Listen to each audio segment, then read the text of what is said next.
miss the glory days, Cal. The cut and thrust, the rough and tumble. It sounds like every day.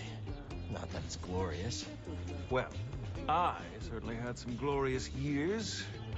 I'm sure I never told you about the incident over at Munilinst. Don't think you did.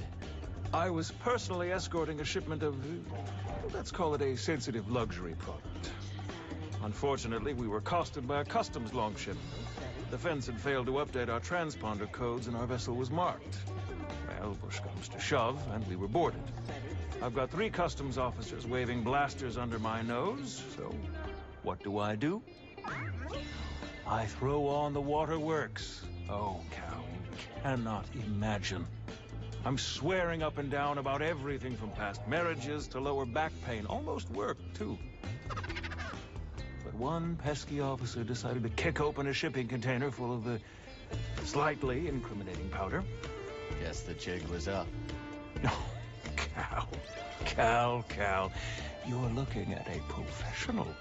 I told them that they were looking at the ashes of 1,000 ritually cremated Sereno war heroes. And by the stars, they bought it. The inspectors actually bought it. That, Cal, is why I'm here instead of rotting in a Munilinst work camp. Care to hear something in particular? Just let DD know.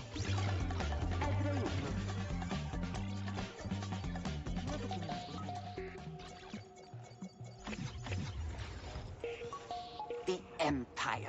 So afraid of what it cannot control. Culture is our shield. But to them, it is a threat. Like what the Empire did to the Wookiees on Kashyyyk. So many traditions. Extinct. And yet, it might prove the Empire's downfall. An intelligent Empire would co-opt the cultures it conquers, wielding it against their enemies. This one is rigid, obstinate. When the right threat arrives, it will be unable to adapt to it. Hope so. Not hope. This is known. The only question is when. The Finnow brothers and their pet murder droid Cleo were last seen heading to the Nova Garen system. Those brothers are tough customers. Focus on taking one down so the numbers don't overwhelm you. We've faced worse odds. Now that's what I like to hear, killer.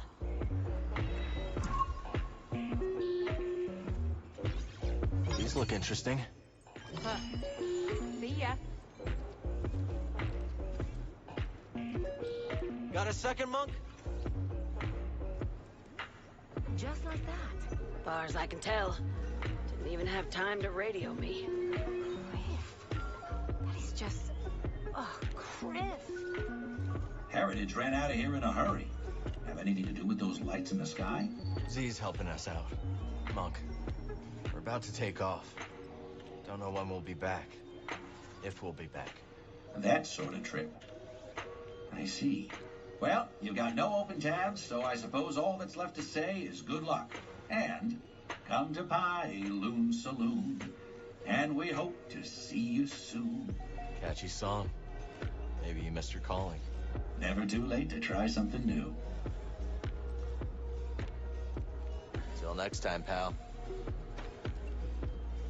Cal, did you hear? That fool Grok got done in by an Imperial patrol. Brock's dead? Even told the old bastard to be careful when he left. You sent him alone? I thought he could handle it. He was just nabbing a fuel injector. At least the fuel injector didn't take a single hit. That geezer sure did know his way around a payload. Guess you and Grok weren't so close, huh? No, this is what the old man would have wanted. Call it my bereavement tax. Cal, I've seen so many stormtroopers in the valley lately. I fear the Empire is taking control of Kobo. Yeah, I think you're right. You know, not long ago, I would have argued the Republic was just as flawed as the Empire in its own way.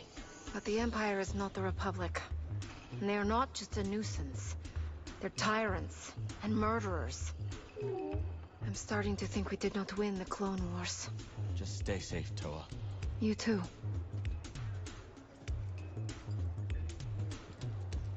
That giant piazza you sweet talk reminds me of a time when I was out on a mountain hike with my older brother. We came across a Tibity.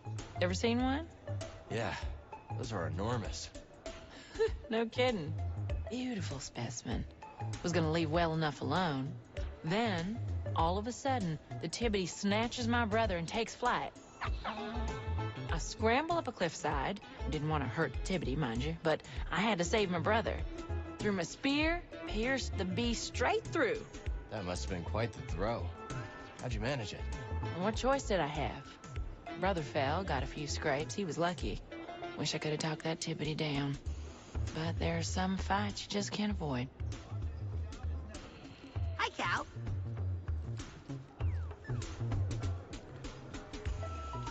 The whole time I always saw us as a family looking for a home. But now, I don't know, I'm wondering if you don't have a home, can you truly be a family? The Mantis has always been our home, Grease. Yeah, maybe, but... You know, come on, it's not the same. I know, I wish I had something uplifting to say, but I don't. I just don't, not now.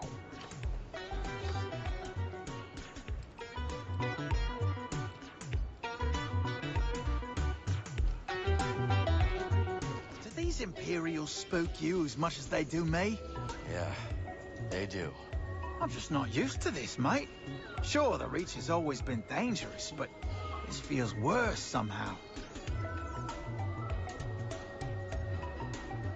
Hang in there, Har. They haven't taken Kobo yet. Yeah, you're right. It'll take more than some TIE fighters flying overhead to break our spirits. Cal, I appreciate you sticking up for the Reach. Sure use more like you. Yeah, you too, little guy. Well, lad, we've done it. A tank thrown in with the finest fish. A tale told to the utmost. An innocent young boy's eyes opened to the wide galaxy. Something like that. What's next for you? I've been asking myself just that. In recounting my infamous annals, I've been... something's gnawing at my innards, lad. A black notion that perhaps, just perhaps, one Wit isn't truly dead. For Sakaritar, and for my own peace, I must know. Perhaps it'll be tomorrow. Perhaps a year from tomorrow. But I fear I must pursue my dread nemesis one last time. I understand. Hey, if you ever need anything... I know, lad. I know.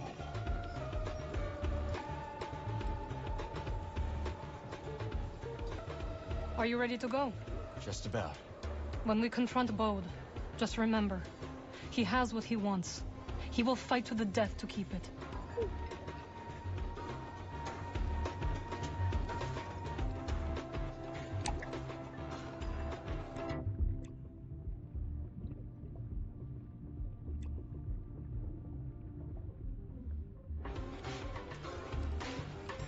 Oh, God!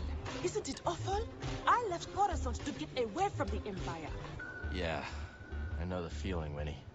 Now, all I see are those atrocious, though admittedly effective, stormtrooper helmets. They won't come to the outpost. I won't let them. I appreciate it, dear, but you can't stop an army. Hey there. I despise the Empire.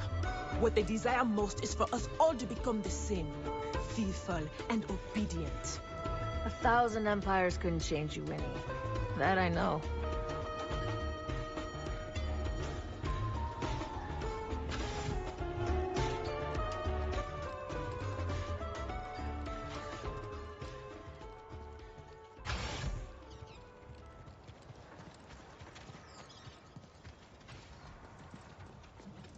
Is there any plant you can't grow? There was a rare subspecies of a Pulia blossom that I found quite stubborn. You still seem frustrated by it. No, of course not. Well, Yes. It sticks with me, this one, I suppose. No matter what I did, where I planted it, how I treated the soil, it refused to grow. It was like it was acting out of spite, like a petulant child. Turns out, that subspecies of Puglia blossom only grows in the wild. It only wanted to grow on its own. That's right. You have the mind of a true botanist.